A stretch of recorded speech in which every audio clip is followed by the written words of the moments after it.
pakiramdam ko na ano ba naman 'tong mga ibang lahi na 'to? Ano bang tingin nila sa mga Pilipino? Bahala kayo. Ay, hindi naman sa bahala kayo. Kumbaga, Is iba yung attitude nila and then once na pero may mga trick ako guys, itong ginagawa ko no, pagka may What's up guys? We are back again. We are currently outdoor. Ang ganda ng panahon, Mrs. K. yes, super. Sa ngayon kasi may heat wave na naman tayo. Yes, at ang ganda kasi na nasa labas tayo, we can talk about mga kung ano-no, 'di ba? Yung mga issues sa Ireland sa ngayon at kung meron man tayong nakikita sa surroundings Yes, at mga yung mga bali-balita sa atin yes, dito. at saka yung mga pangyayari previously sa mga nakikita niyo naman guys. Yeah, and Ang then it's been a while na nag-ano tayo, no?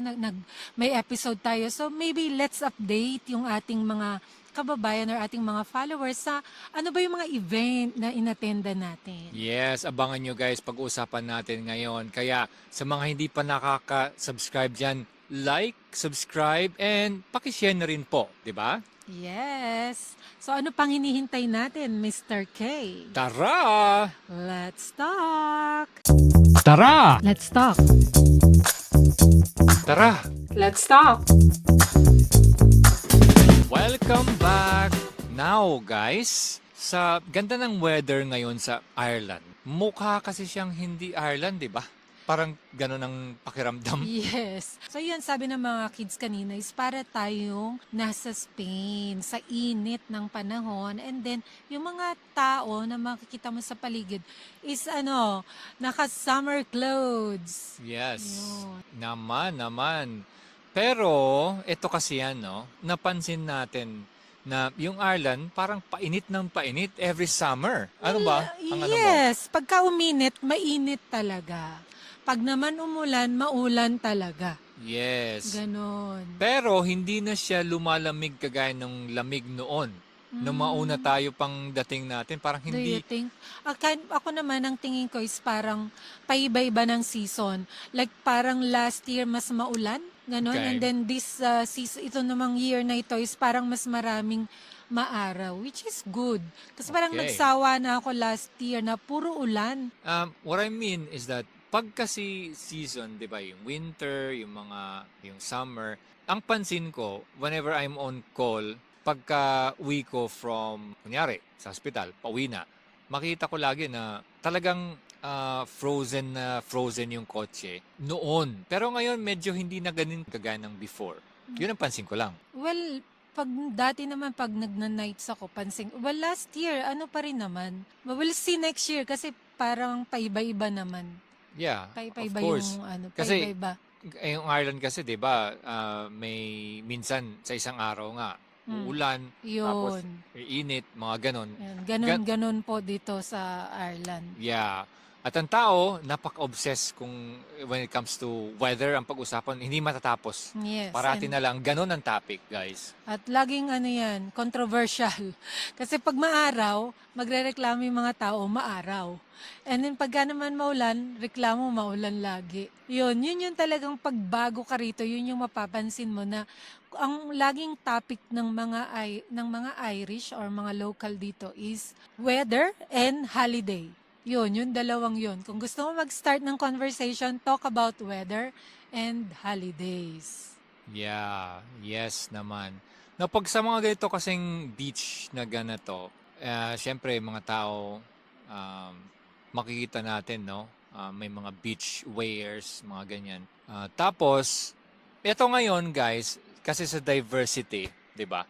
Marami na rin mga Muslims dito sa Ireland at syempre naka-hijab dito sa beach. Yung kumbaga nagpapalamig kasi sa init, 'di ba? Like yourself, 'di ba? Well, hindi ka naman nagpapalamig doon, pero Papahangin lang. papahangin lang, guys. Yes. Pero syempre, parang may yung recently kasi meron si Anne Hathaway na naka-burkini siya. Burkini guys is that nakabalot yung katawan kasi. Tapos nasa parang beach siya or parang yacht, parang ganon. Kumbaga yung mga tao, mga media parang syempre naano lang sa kanya. parang ina-appreciate pa siya na nakaganon siya. Mm. Ganon, di ba? Yeah. Pero kung may makikita ka dyan na regular na Muslim na naka-burqa, na hindi not burqa, or you're fully covered, Um, na kagaya ng suot niya is, wow, maano sila yung parang, uy, ano ba yan?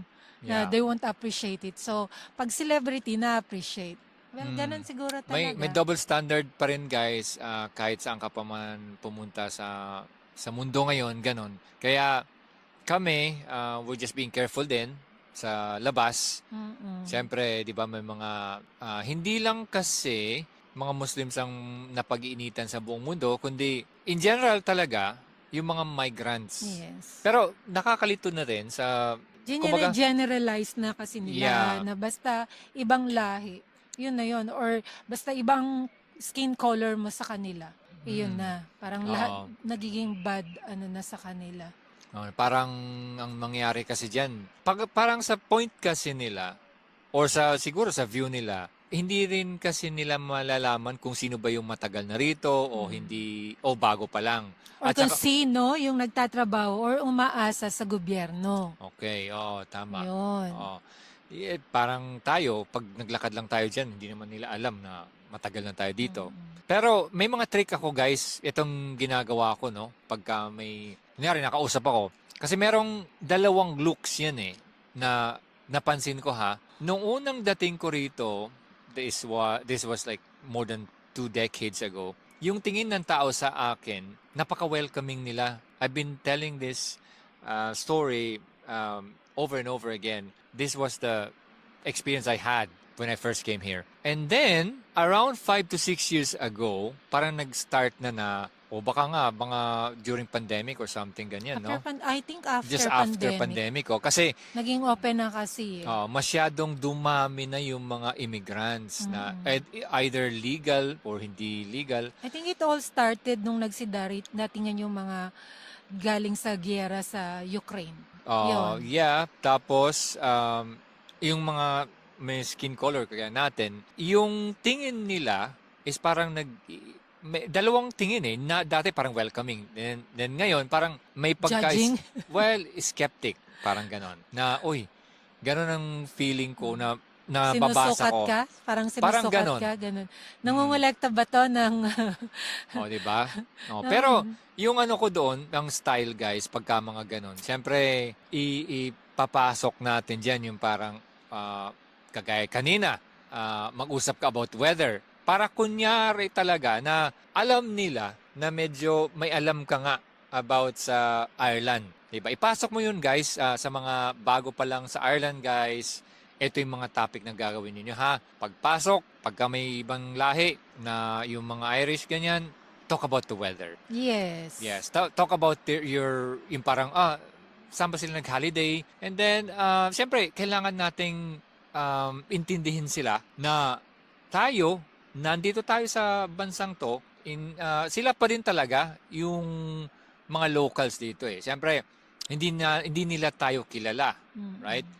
Tayo, bilang somebody na dumating, we have to adjust. Yan naman talaga Yes. So yung tayo sa akin, yung makikisama. Yeah. So yung pangalawang look na sinasabi ko kanina guys, yung parang may pagka-skeptic sila sa akin, yun ang mga banat ko. At tapos, syempre, may mga colloquial, mga something na sinasabi kasi na the way na magsalita yung mga locals, dapat medyo ginagaya natin. Yung mga, that's grand, mga ganyan. Mga banat ba na parang masasabi nila, you are part of us. You are one of us. Yeah, yung mga ganung banat guys. Para at least medyo maisap yung sabi na natin, yung sitasyon. Diba? Yes. Sa trabaho, pag sila, tika din. Yeah, Yun, tama. Yung mga ganon. Oo. Pagka Sumabay. tayo. Pagka inofferan ka, do you want some tea or something? Yes. Yeah, mag-tea tayo. Masasanay ka din sa lasa ng tea, ma-appreciate mo din. Yeah, guys. Hindi naman tayo talaga yung mga Pinoy mapati, di ba? Hindi tayo mati Siguro, well, mahilig sa tea, yung cold tea, yung buba. yung mga ganyan. Pero yung matamis. Yung mainit na tea, hindi tayo masyadong mahilig sa ganyan Pero guys, usapang tea yan Ito Yes. kasi, Mr. and Mrs. K, alam niyo naman guys, meron kaming pinopromote na tea at saka fiber. 'Di ba, Mrs. Yes, K? oo. Sa mga kasi tayo talaga, tayo talagang mga Filipinos, mahilig kumain. Kung mapapansin niyo, yung mga pagkain talaga natin sa Pilipinas is masyado ng process kasi sumunod tayo sa diet ng Amerika. Yun yung ano kasi yun yung I think pangit sa diet natin. Na parang nung bata ako, hindi ka naman kumakain ng sausages eh. Hindi naman spam or wala namang mga chicken nuggets. Later na lang yan. So ngayon, kaya siguro yung mga edad na, yung mga trentahan pala ngayon, I think mas maraming nagkakasakit yung mga ganong age kesa yung mga kaedadan na natin na nasa late 40s and 50s. Maaari, pero guys, kung sino sa inyo ang medyo may mga karamdaman, hindi naman natin sinasabing ito ay Gamot. gamot para sa inyong mga karamdaman like pre-diabetic kayo o kaya sabihin mo ng even diabetic na kayo, tapos yung mga may arthritis dyan, at saka yung mga merong GERD, yung sa mga, yung para bang pag hindi ka nakakain ng sa tamang oras, parang nangangasim ang iyong sikmura. Guys, we can guide you para sa Yes. aming ma-introduce namin sa inyo ang tea at saka fiber. Etong dalawang products na to, sabayan natin ng fasting. Naku guys, mararamdaman nyo. Anong mararamdaman? They will feel? Feel great. Yes naman. Sabi nga, di ba? Siyempre, Yeah, sabi nga, if your body feels good, everything feels great. yes, everything feels great, 'di ba? Okay, 'di ba naman? Yan. Hi guys, I'm Crystal Bello. Your health is the foundation of everything you want to build. Your energy, your confidence, your productivity, your mood, your relationships, your future. When your body feels good, everything in your life gets better. And that's why I'm passionate about the Feel Great system. It's a simple, science-backed way to support your metabolism, balance your blood sugar, reduce your cravings, and help you lose weight naturally without depriving yourself or doing extreme diets. Most people don't need more restriction. They need a system that works with their body, not against it. The Feel Great system gives you steady energy, fewer crashes, better digestion, and real sustainable results. So if you're ready to take control of your health and finally feel great in your own skin, contact Mr. and Mrs. K from Ireland. They'll help you get started. Bye. So, what are you waiting for? Tara, let's talk. Kasi maraming mga tao ngayon na they're into health na din talaga. Yun yung nakakatuwa na nagigising na yung mga tao na it's not just about eating. It's not just about yung food is life. 'Di ba? Na sinasabing food is life. So kain ng kain, hindi na nila alam the food that they're eating is killing them. It's not food is life. Depende sa food na kinakain natin. At saka sa dami ng food na kinakain at saka papaano ba tayo, anong oras tayo kumakain, dapat ba parati tayong kumakain? Alam naman natin yan hindi tayo dapat na parating kumakain kasi siyempre guys, magigain tayo ng weight, 'di ba? So, hindi pag mga summer na ganito, siyempre, yung mga kasi 'di ba, before summer naghahanda yan. Para Summer sa body. beach body. But then guys naman etong aming product system, we can share sa inyo para sa susunod na mga sabihin nating araw, weeks, months, kayo ay magiging healthier. Yun. Yan naman. Tapos, ito kasi when it comes to health, etong Ireland, yung mga kabataan dito ngayon, sa totoo lang, nagiging health conscious na sila guys. Pag nakita natin dito sa Ireland, ngayon, ang dami mga gyms kumpara noon. Di ba na pabalita pa nga na ang daming pub na nagsasara dahil yung mga Gen Z ngayon, instead na nagpa-pub sila is mas lagi silang nasa mga coffee shops or nasa gym. So yun, so mahina ang business ng alcohol ngayon, which is nice, 'di ba? Yeah, tama. Yun nga eh, nakakatawa nga doon yung merong president nung parang Southeast na pub association, parang ganyan. Nasa radio siya guys at sabi niya, yung mga kabataan daw ngayon hindi na kagaya ng mga kabataan noon kasi wala ka nang makikita sa mga pubs. Kakaunti na lang. They are always in front of the mirror. Parang natawa nga ako doon eh. Kasi para bang sabi niya, they are so health conscious. Parang para sa Yes. kanya parang mali 'yon. Oh, kasi kung mapapansin mo, even our children, na nakakatuwa na paggising nila sa umaga, nagji-gym sila sa bahay. Mm. Na sabi nga nung panganay natin is, ganun din yung Yun, mga oo. classmate niya Mm. na nagji-gym din, may mga membership sila. Buti nga tayo, may gamit tayo sa bahay. So, the kids, they just do it at home. Yes, tama. Which is, sabi nga dun sa study guys, even kaunting alcohol lang mapapunta pag umiinom tayo ng alcohol. Guys, at yan ay carcinogenic din siya. Yan. At yan naman ay, siyempre, bilang adult, nasa sa inyo na yan guys. At yung studies, alam naman natin, science, di ba? Yung medical science, kumbaga napag-aralan nila. Pero depende pa din sa tao. Kung gusto nyo pa rin ba uminom ng alcohol o kaya Choice nyo yun. It's your Yes. body, your choice. yes. Pero siyempre, we are advising na sa dami kasi ng mga pasyente na nakikita natin sa hospitals, marami talaga ng mga yung alcohol is ano yan eh, parang pag napasobra ka na talaga. Siyempre, guys, yung liver function natin, yung liver natin mismo kumbaga madadamage. At the same time, siyempre, hindi lang yun guys, medyo sabi natin yung mga nagda-drive, 'di ba? Yung mga drink driving dito. Daming mga relasyon na nasira dahil sa alcohol. Yes, at saka Kahit ano pang lahi yan.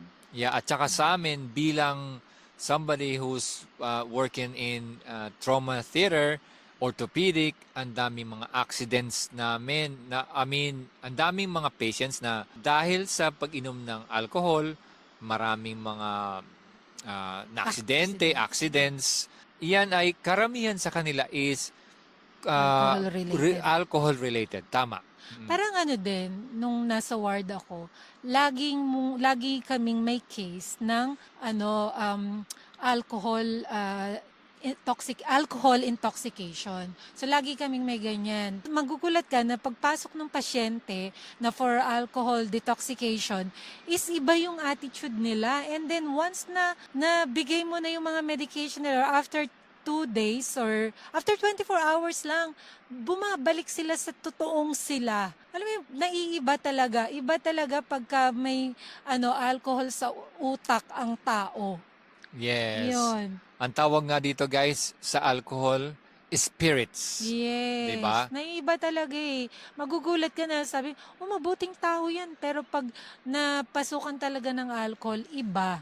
Yes, alam naman natin yan. Siyempre, intoxicant yan. So, but then guys, bahala kayo. Ay, hindi naman sa bahala kayo. Kumbaga, adult tayo, siyempre alam natin kung anong tama at saka kung ano yung mali. Somehow, well, depending sa lens na gamit ninyo, ika nga.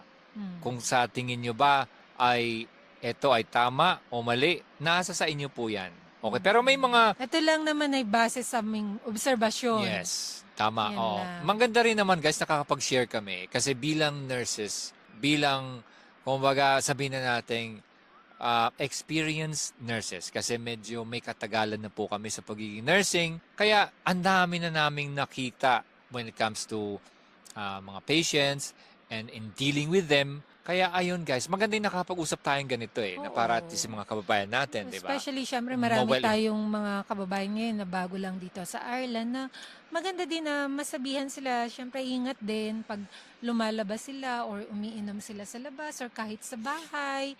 Kasi iba talaga. So, magandang mag-ingat po.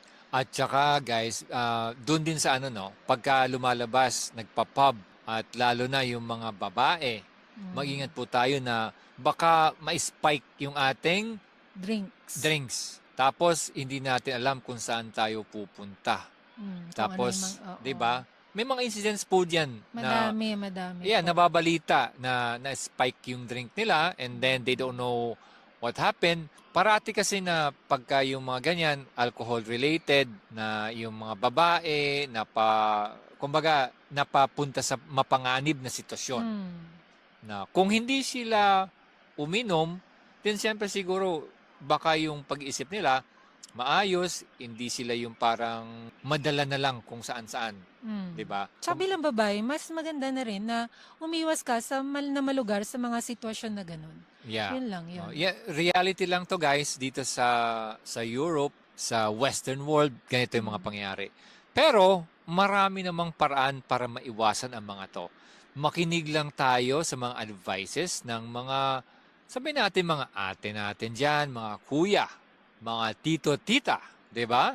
Minsan kasi alam naman talaga natin yung tama pero sumisigit tayo eh. Yes. Kumbaga tinatry natin na, baka okay lang.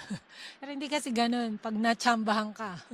Yeah, wag tayong magpapatsamba, guys. Alam naman natin, 'di ba? Lalo na yung mga walang kamag-anak dito sa Ireland, sa Europe, sa working abroad, yung mga mag-isa lang.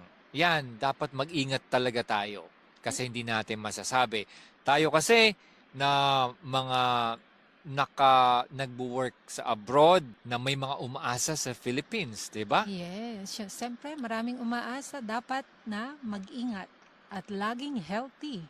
Correct. Eh, mga yan eh. Mag-ingat sa mga pinupuntahan at syempre yung mga kinakain natin dapat we keep on We'll saying always this, go back to diba? that na parang yung self-care. Yeah, It basic. doesn't it doesn't stop sa mag-ingat in a way na mag-ingat sa kinakain, mag-ingat sa lugar, sa mga ginagawa.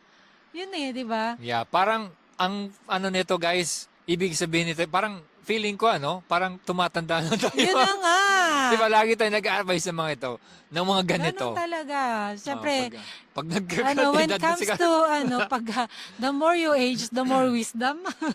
parang ganun. Kasi yung mga observations kasi natin, di ba? Oo. Yung mga nakikita natin. Tapos, now, yung mga ganung bagay, ang ganda ng panahon, masarap talaga, no? Pag ganito. Actually, anong oras na? Pababa Mga na. 9 o'clock na. Pero maaraw. Maaraw pa din and ang sarap ng pakiramdam. Yes. Hindi siya malamig, hindi na rin siya mainit. So this is the best time kaya dinala namin yung mga kids para mag-swimming. Tama. Yun. Kasi kung kanina po kami pumunta ng tanghali, I'm sure punong-puno itong beach.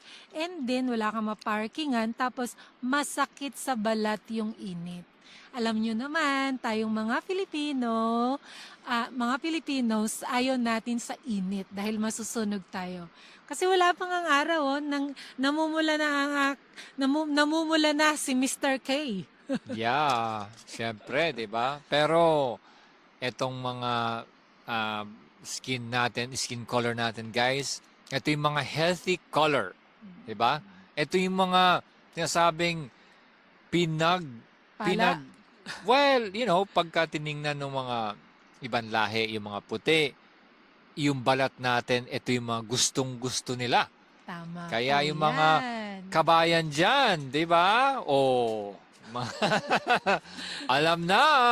Tapos, yung di ba? Pero, ito kasi, isa pang natin dito, yung mga Filipinos, recently kasi, ang dami natin napuntahan mga Independence Day celebrations. Makikita mo doon na yung Filipinos, madaling mag-integrate sa kung saan man lugar na nagpunta Yes. or nagsettle. Madali kasi tayong tumanggap ng pagbabago. Madali din tayong makisama. Yun, sumusunod tayo. Yun ang maganda sa atin. Na nasanay tayo kasi sa ibang lahi na pumupunta sa Pilipinas, maraming nag-colonize sa atin. So, pag lumabas tayo ng Pilipinas, madali tayong mag-adjust sa mga bagay-bagay. I think that's what good for Filipinos. Kaya tayo, gusto tayo ng ibang lahi. Or yung mga Irish dito, iba ang pakiramdam nila sa atin. Mas at home sila sa atin or mas at home din tayo sa kanila. Unlike yung ibang lahi na hindi sila ganun ka-open sa changes or kung ano man yung, kung halimbawa, hindi sila basta-basta, ano ba yung tawag doon, nag-a-adapt. Parang ganon, Yung hindi may- flexible Oo, na masyado. parang dala-dala pa rin talaga nila kung ano yung Well, the ganon thing nila. is, I think sa mga Pinoy, ang ano sa atin is that open yung mga Filipinos na yung intermarriages, mga ganyan. Yun, isa din yun. Yes. Well, I'm not saying may mga kababayan talaga tayo na ang target ay mga ibang lahi. Hindi naman sa ganun. Kumbaga, ano lang. Ganun ano na lang. nga. Hindi, ano lang. Real talk lang tayo. May mga Oo. ganun talaga Mas na marami pa din talaga na Mm. mga Pilipina na ibang lahi na yung gusto kaysa sa Pilipinos. yes. It's sad, pero ganun kasi yung nangyayari. Oo, may Lalo na ganun pag talaga. nagka-abroad na or is mas nag-ano na sa ibang lahi. Mm. Ganon. Hindi naman masama yun, guys. Pero Mm. meron talaga nga mga ganong type of Pero wala ka din Pinoys. namang magagawa Mm. dahil konti din naman ang options ng mga Pilipino na sa Pilipina. Yun Yeah. konti talaga eh. And then makikita din natin na karamihan naman ng lalaki Taken na. yes, yun, na nag-abroad na. is taken na. So, wala din talagang choice. Yes. Ang tanong guys, taken na ba? Yun ang tanong. Comment down below sa mga kababayan nating taken na, tapos alam na. Well, actually, pagka yung sa Facebook nga, merong mga Filipino communities and then may maglalagay ng ad na ibang lahi, looking for Filipina partner, ganito, ganyan. Parang, para sa akin, yung pakiramdam ko na, ano ba naman tong mga ibang lahi na to? Ano ba tingin nila sa mga Pilipino? Yun Na- nga lang din. Yun, ang pangit. Oo. I don't know kung yung iba natutuwa doon, pero for me, para sa akin, hindi ako natutuwa. Na ang tingin nila pag Pilipina is naghahanap na lang lagi ng ibang lahi. Yes. Yung ganon. Pasintabi po Ayun. sa Basta, mga kababayan natin. Pero parang ba't doon naghahanap sa community, hindi naman page, yun, no? community page eh. Hindi naman yung dating app or hindi naman yung dating site. Punta sila doon sa dating site. Hindi naman, parang nakakabastos. Yun ang dating sa akin. Sa Oo. English yun ba natin para maintindihan nila? Okay na yon. Basta, yun. In general, guys, we are enjoying the weather. We've shared some stuff from Ireland. Yeah. At thank you very And- much sa mga nakikinig hanggang ngayon at saka mga nanonood. And Comment down below and then pakisubscribe na rin. Yes, of course. At syempre po sa mga nandito sa Ireland, enjoy the weather because it will last for a few days. And then, sa mga wala pa po dito, ay hopefully naman po ay makarating din kayo rito. Si Mrs. K, parang live na nagsasalita. Pagka baka ma-post ito, winter na eh.